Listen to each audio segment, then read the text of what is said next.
Carly Storms. Yes. And she's also a first-year electrician's apprentice. Yeah. I'm at like 900 hours, and you're at like 2,100. 2,100 hours. Yeah. And we met at my first contractor. We worked together briefly. Well, I guess so. Yeah, I wanted to interview like all the women in NBs and like non-men that I've met along the way so far, and talk about our experience getting into the union and working as union apprentices, because even now, but especially before I entered the program, like Google searching and YouTube searching to hear more experiences from people who have more intersectionality with me, I couldn't find it. Yeah. Like I really couldn't find it. So I decided to like start putting it out there. Yeah, like with climate change and just like ongoing war. I hate it all so loud.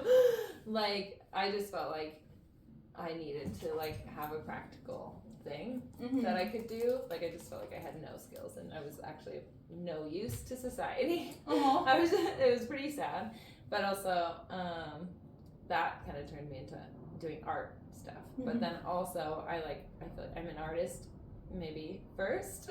Ideally, I'm trying to get to that, but I like needed a practical thing that would make money, because I don't want to make money off my art like primarily. Yeah. So I like went from my soul-sucking job to being like, there's something else out there, and I like it has to be a practical thing. Yeah. So like I signed up for AmeriCorps and did a year of service with Rebuilding Together Seattle, and they do home repairs for low-income homeowners. And I was working at this guy Albert's house in the Central District, I think. Yeah. And like we'll circle back in and talk about how you wound up in the union. Okay. So Deb's shop is is non-union. Yeah. So you were a non-union apprentice for how long? Like almost a year. Okay. Yeah. So about a year. Yeah. And you were going to CITC. Yeah. Yeah. Okay. And for those, like, we're in Washington State, we're in King County, just for reference of the institutions that we're talking about and the processes that we mentioned pertain to this area. So about a year, and what happened after that? Yeah, after that, she was like worried that we hadn't found work yet. Like CITC is a similar system where you get on the books and then a contractor like calls you from the books, but nobody called from the residential section. So I just how I got into the union, that was the question. Yes. Yeah, from there.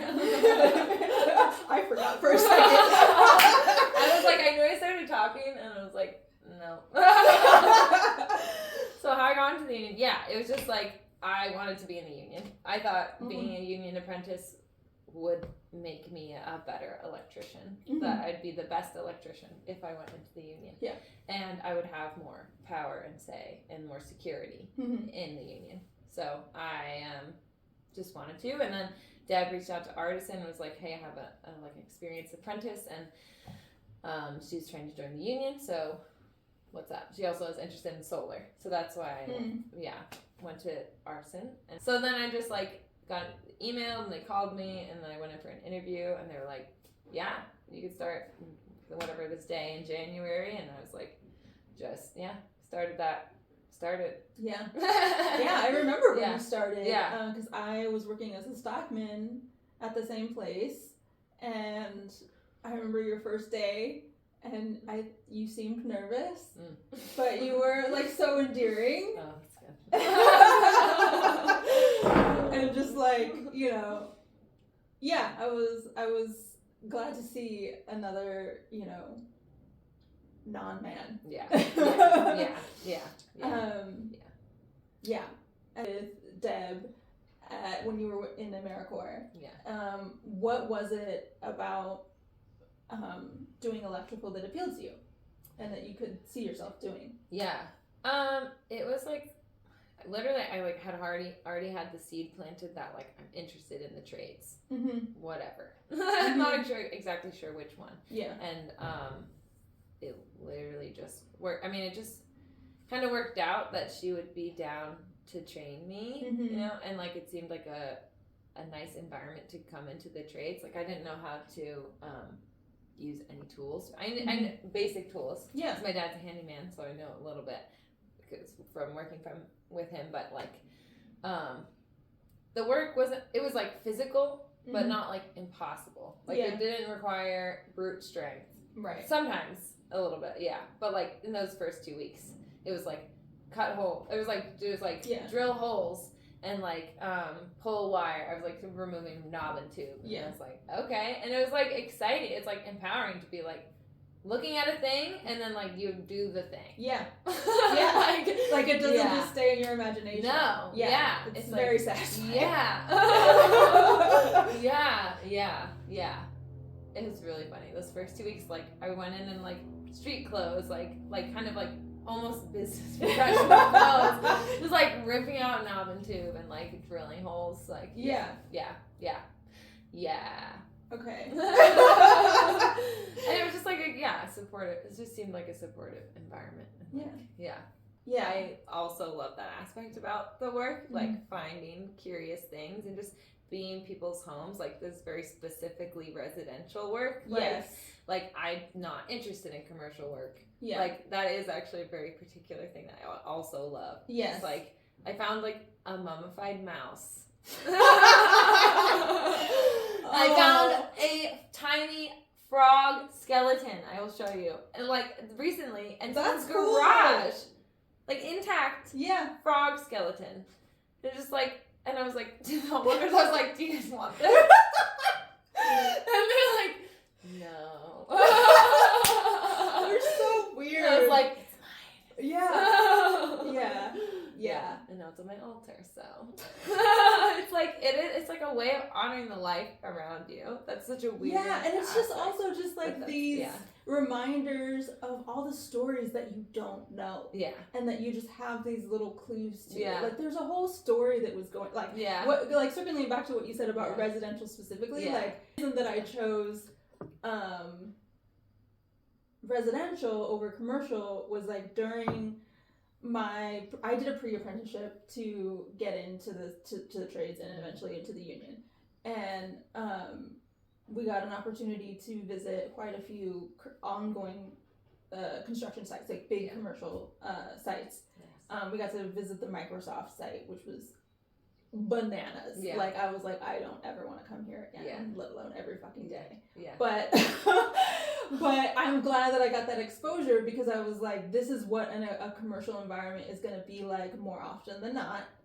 And is this the like lifestyle that I want, the energy that I want for most of my waking hours? And I was like, no.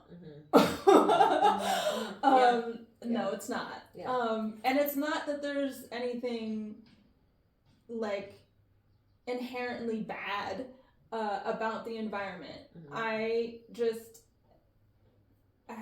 for me, I have to be super cognizant about like in what context I spend my time. Yeah.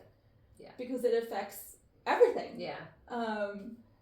You're sensitive like me. That's what I'm learning. Yeah. I'm sensitive. Or that's what they like to call us. Yeah, that's what I like to call us. But I mean, I'm human, you're human, and like things affect us, whether we like, acknowledge it or not, or whatever. So I was like, I don't want to do that. And I didn't want to do low voltage, even though they make more money, which is another thing that we'll talk about. Yeah. Because it didn't seem like I would be,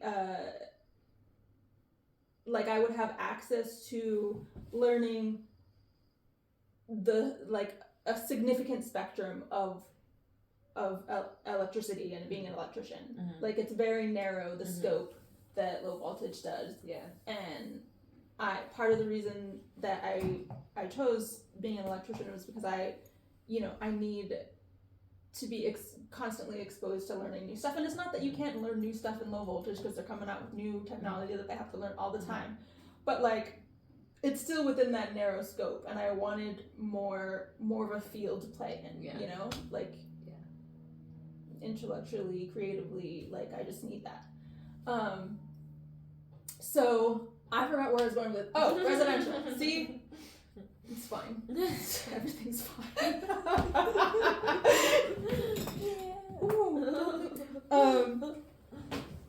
Is that, like the stories in the residential setting, and like just the human contact. That's what I was about to explain, that like in a commercial environment, like there's just a lot of, you know, bright fluorescent lights and like metal banging on surfaces. And it's not that there isn't noise on any construction site, including residential, but everything's concrete, and it's a frequency I can't do day in and day out. So I chose residential, and, you know, while we were working together, it was really one of the highlights of like getting to know the trade, of, you know, meeting, you know, having random conversations and interactions with customers, getting to see like inside people's house. It's just a curiosity to me. Not that I'm like looking through people's shit, but it's just, you know, I was an anthropologist before this. I mean, I paid a lot of money for a degree in it. And I just find that stuff fascinating. It's like every day's an ethnography. So I just really loved that, and just the random conversations that you get into with customers and clients, and the random, like, there's just so much storytelling involved in residential inherently, and it's I love that about it. That's it. That was my point. I was agreeing with you. Very long-winded. I love that this is also just like a residential like hype spot. I don't know, because for me it was like, I need something directly practical to my neighbors, so I'm an asset in the apocalypse. You know? And I can trade for resources and stuff. Like I'm just trying to survive like in like the human, like tangible world. And that's what it feels like. And like, I don't I haven't been to a commercial site like that, but it never felt like it was a good idea. I love the practicalness. I do like the practical aspect of it, but I also feel like it has not that other classifications don't, so don't come for me in the comments, it's fine. It has like a particular way of teaching you how to do other skills in the process of doing the work. And I suppose that's true of any trade, but I'm not doing any other trade, so I don't fucking know. I'm talking about electrical. Like it just, I think also the trade, like doing a trade or something with your hands inherently like wakes you up to your own potential. Because so many times you come up with like really frustrating, annoying challenges quite often in our work, and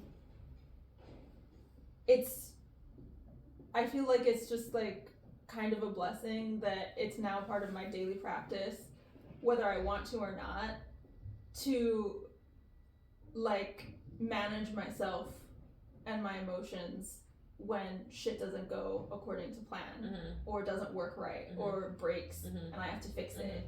And like just the forced ingenuity is really empowering. Like I love that about it. That's a good reminder. Work. Like I like the aspect of it. Like I've had to tell myself like I can destroy something. Like I can fuck shit up. And it's gonna be okay. Like because like I feel like a lot of, I mean with residential, it's like remodels, like you have to fuck shit up before it gets any better. It's not gonna be pretty. It's true. In the process. There's a lot of punching of walls. Like, not out of anger, but like on purpose. Yeah. Which is cathartic in and of itself. Like, are you still jazzed about it? I'm like pooped. I'm pooped. I don't want to do anything for 40 hours a week. I can't. But I think like the potential of working like for the company you're working for now with that type of schedule and like somehow finagling it in my lifestyle that I won't be broke. Like maybe doing other stuff, whatever. But that is giving me hope. That's making me jazzed again. Like I can have like a way of life that is agreeable to my disposition. And still and be helping people that want us in their space. Like specifically, like femme people and like marginalized people. I don't know, like I don't know, but I'm jazzed about that hopeful potential. Like being in people's houses that like want us there. And like I want to be there, and I like it's just like more mindfulness of the space. Like I don't know, the things that like just are important to me and to you, you know, like and then I feel like we often like in general, like just generally speaking, like caring about these things with such specificity is like very much gaslighted when it comes to talking about work and like making enough money to sustain yourself.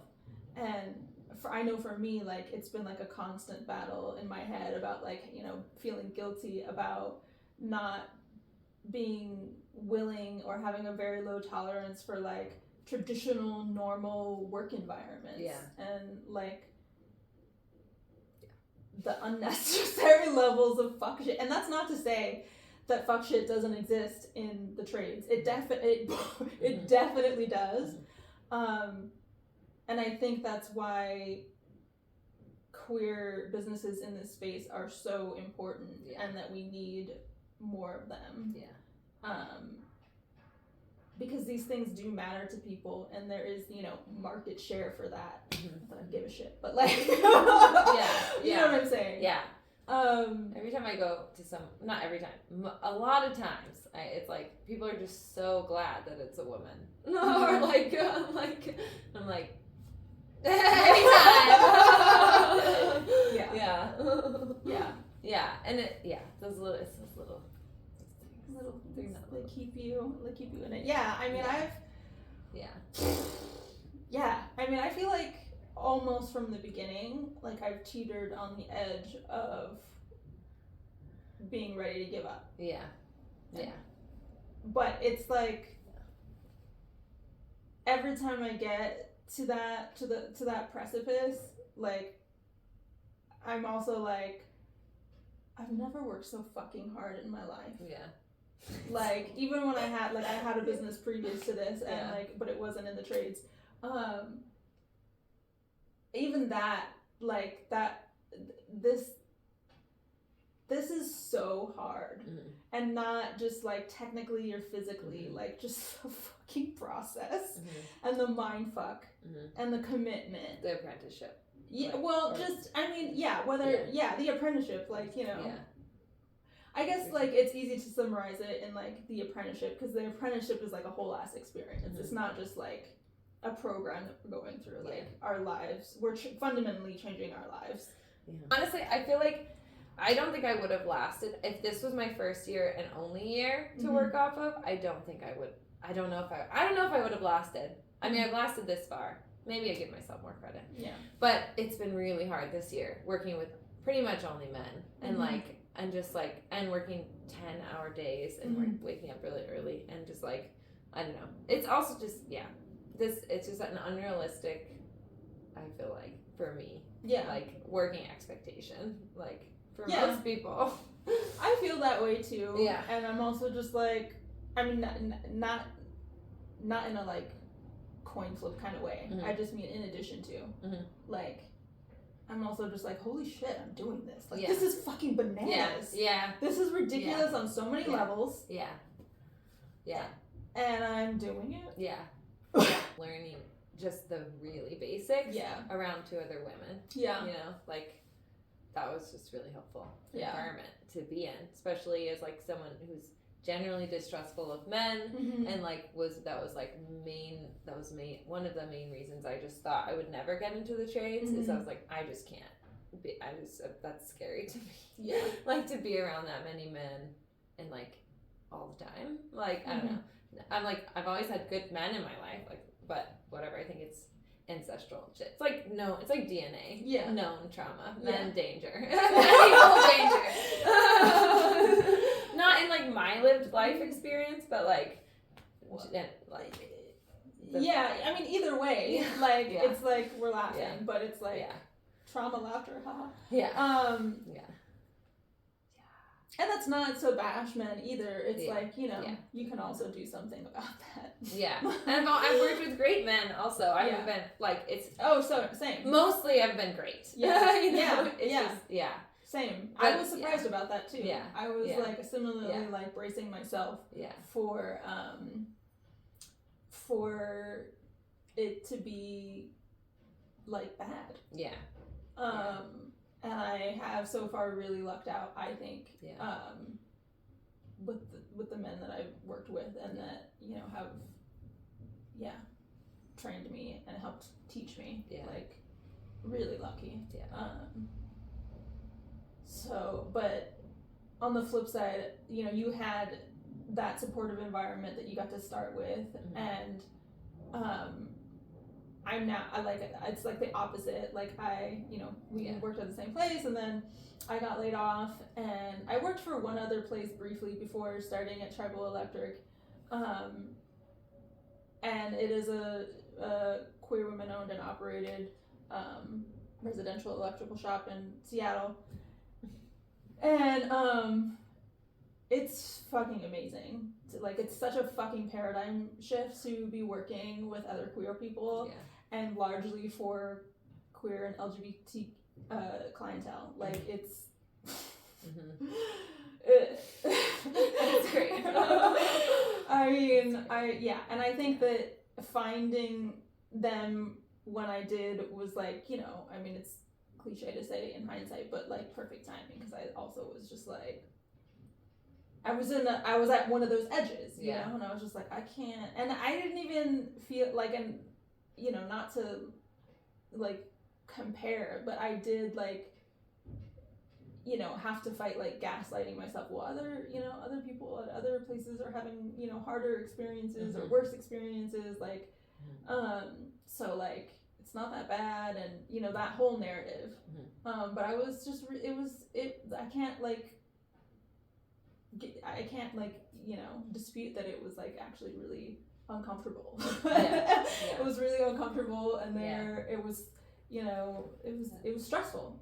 And I know that especially now because I don't have that same kind of stress. When I go to work and with the people I work with and work for. So we gotta make more spaces. Like this.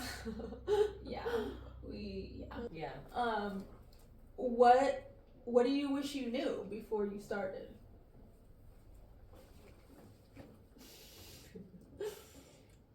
Sitting at my office job, I knew anything I did after that would be harder. Like, would be pay less and be harder in some way. Like, it would, like, because that was the job I wanted to be challenged. You know? So it was kind of exactly what I asked for, and I just like learned everything on the job. So I'm like, I don't know. I mean, my first thought was like, just to like always wear your eye protection.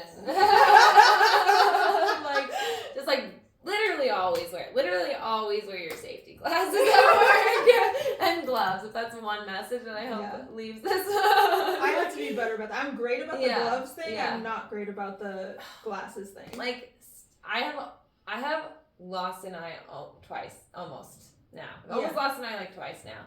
And like the one, well, I was just like literally just working on an outlet like next to a bathroom sink or whatever, so it was like kind of like leaned over it, and it would not get fully straight, and I like had put my channel locks on it to like try to straighten it like that, and I had tried to like really push it and I don't know, trying to bend the yoke and everything, and it just wouldn't be perfectly straight. Yeah. And so I was like, I was like very frustrated. I like put my screwdriver and I like was like wrenching it forward from the back, and then it slipped and it went like literally like right here, literally caught like in my tear duct, like right, like caught like here in my tear duct and like right here.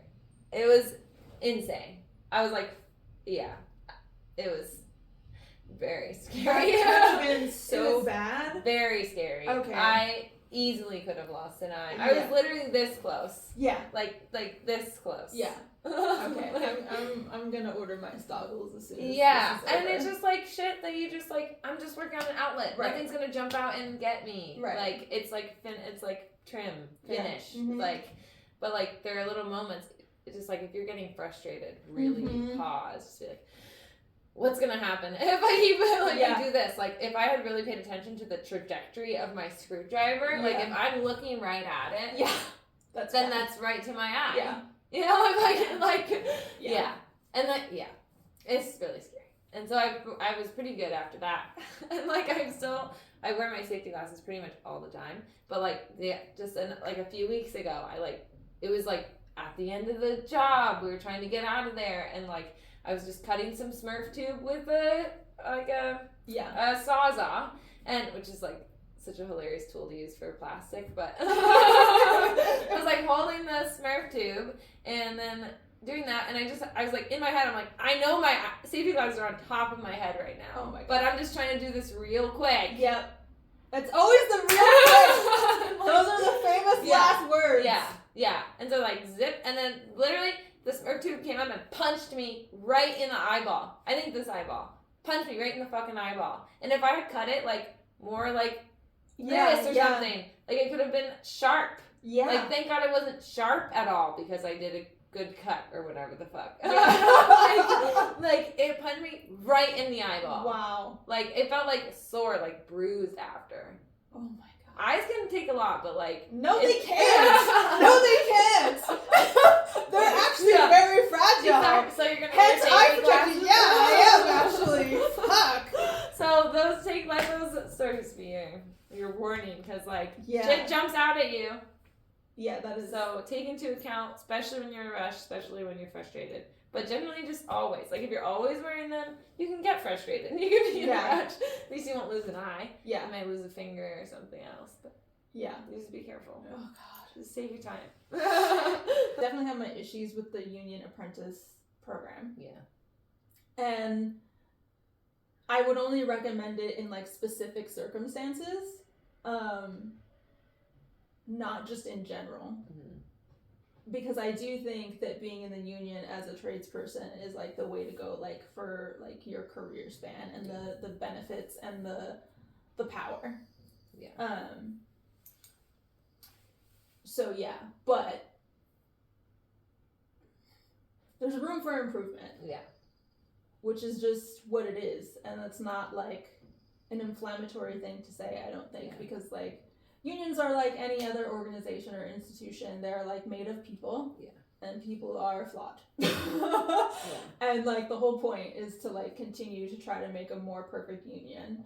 And like, like I mean, it sounds hella cheesy, but like, you know, I think most of the bad rap that unions get is a direct result of like unions that have been run shittily or by like, you know, some nefarious personalities, and like people can fuck things up. People can take good things and fuck them up. So there's definitely room for improvement. So my last question is like, what things do you think would help increase and sustain more diversity in the trades, specifically the union, that you don't think is already being done or done enough? I don't know, that thing Pavel said, like about, he's like, I don't understand why you guys don't get hours for your school.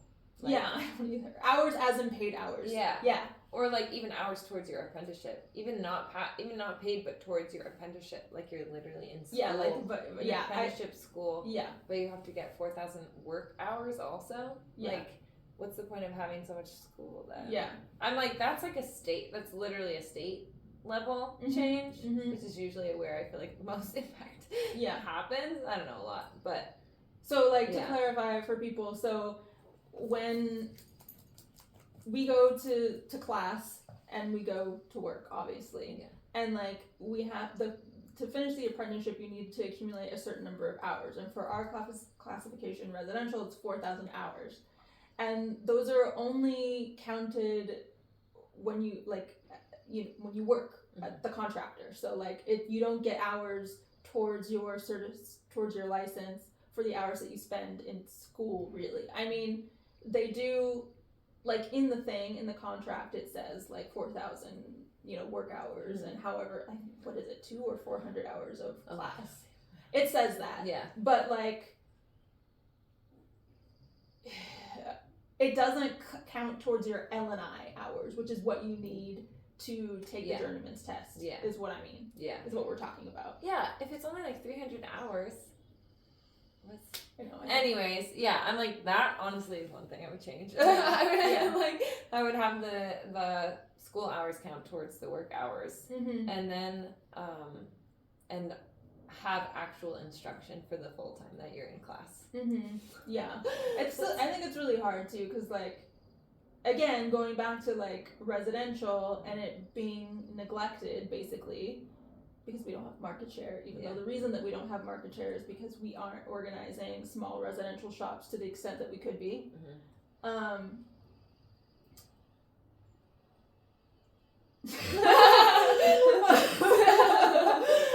And so our Resi program has only one instructor that was actually started as a residential electrician and was for many years. And so because of that, he is often in the position where he's teaching multiple terms, as in multiple different classes, quarters, whatever, at the same time in the same class period, which is impossible, especially like with the further constraints of it being night school, and we've all worked a full day, including the instructor. So it's like, why is there only one? Like, how are you still offering a residential program when you have one residential instructor? The other instructor for year 2 is a commercial electrician, and I'm pretty sure has not worked residential to the extent that Pavel has. Yeah. So so it's just Also, wouldn't it be great, do you think, is if the curriculum wasn't just the 01 curriculum cut in half, and it was actually pertaining to specifically residential? Yeah. That would be fucking awesome. Yeah. Like, so awesome. That'd be great. Yeah. I'm like, more flexibility, period. Having apprentices and companies like be able to choose each other. Like, I really would love to work for Tribal Electric, but we have to finagle it in some way that it just, the timing's right that I'm on the list at the same time. But like, why can like a queer woman's shop not choose another queer woman to work for her specifically? Like I don't know. It seems like they need to acknowledge that diversity doesn't just mean like fit in with all the white men, but actually change practical, tangible things about the work environment that make it more supportive for all kinds of people and all kinds of ways of life, and even abilities, we're just expected to fit into the answer to all the my gripes are is always, well, this is just how apprenticeships are. Like, you just have to do it your time. You just have to stick it out. You just well, there's some people that literally can't just stick it out. And they just can't be electricians then. Yeah, that's what you're saying. Yeah, I mean, that is something that I don't think gets speak to a lot with the issue of women and marginalized communities having continuing to have such a low percentage of the overall electrical trade and construction trade. Like, it has increased in the last few years a little bit, but it's still like less than 1 or 2% or something of the whole market. And I think electrical trade has the highest percentage. I think maybe it's 3. I don't know. I'm gonna have to double check. But it's still very low. And I think, you know, part of that is like not being able to get through it, and not necessarily because you're lack of ability to like absorb the information or perform the work.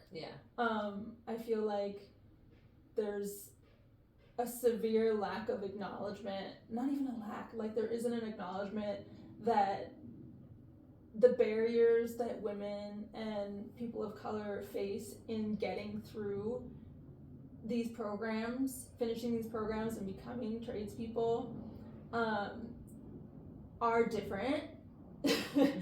and that they need to be accommodated, like they need to be like addressed, you know, like it isn't, everyone isn't having the same experience. They may all be going through the same program, but they're not having the same experience, they're not experiencing the same barriers, and I don't feel like that's generally the case in the IBEW.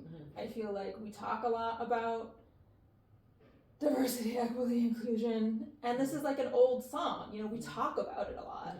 And it's like, women especially, like, it doesn't surprise me that, like, we have the highest, like, that women have the highest dropout rates in the, you know, of the apprenticeship. Do they? Yeah. Oh, shit. I mean, I didn't know that. It's not surprising. It wasn't surprising to me.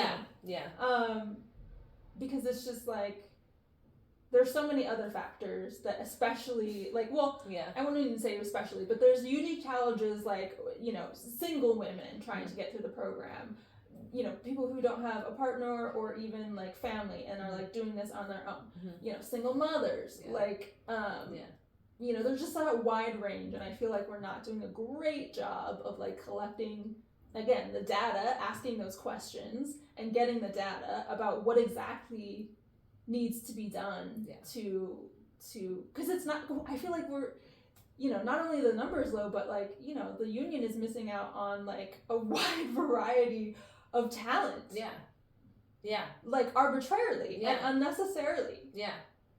Like my journeyman's always like, oh, you're like good at noticing stuff. I'm like,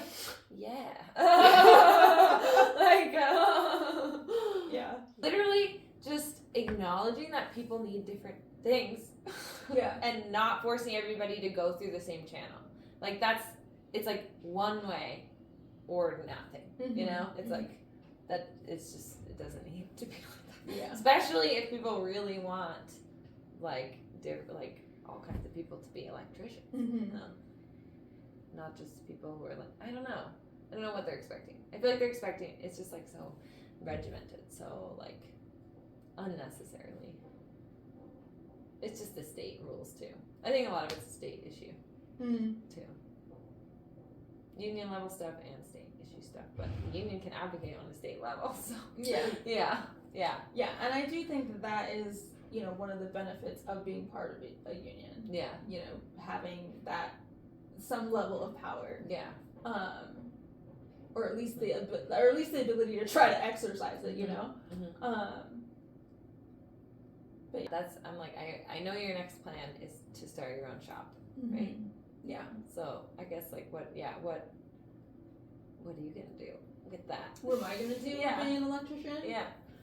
Well, if this doesn't kill me first. I'm kidding. No, you won't. It won't. You will survive. I mean, actually, that's a good question. Would you, in general, regardless of union or non-union, would you, in general, recommend becoming an electrician? Yes. Okay. All right. Yes. Yes. Just yes. I mean, I think, we need more tradespeople. I feel like, honestly, I want somebody else to become a plumber. Yeah. I mean, all of them, really. All the trades. Get into a trade. you look hot doing it. I mean, it's true. You look really hot doing it. And like, yeah, there's there's all kinds of people that need specific. They need us. Yeah. You know, they need queer people. They need people of color. I'm not a person of color, but they need like in their home specifically because it's such an intimate space. Yeah. Like and there's so much room for like exploitation with the trades too. With anything that other people don't know about, you know, like it's an expertise thing. Like there is a lot of room for just that people to be exploited and like also not want this person in their house. Like it's just something different about having people that are like you in your home. Yeah. You know, and for a long job, like any job, it's just nice. It's just comfortable. It's like I would characterize it as it's nice to have like when you have to have people in your space that like they similarly or that you can assume similarly that they try to leave as much patriarchy at the door as possible before coming into your space. And I feel like that is like, at least for me and my experiences, like that is the crux of why like I would rather have a woman or a queer owned tradesperson come to my house. Because like it's not that we aren't affected by it and we haven't internalized any of it, but I don't know, there's just like an awareness there and like there's an effort to like not bring that in. And to the best of your ability, you know? So I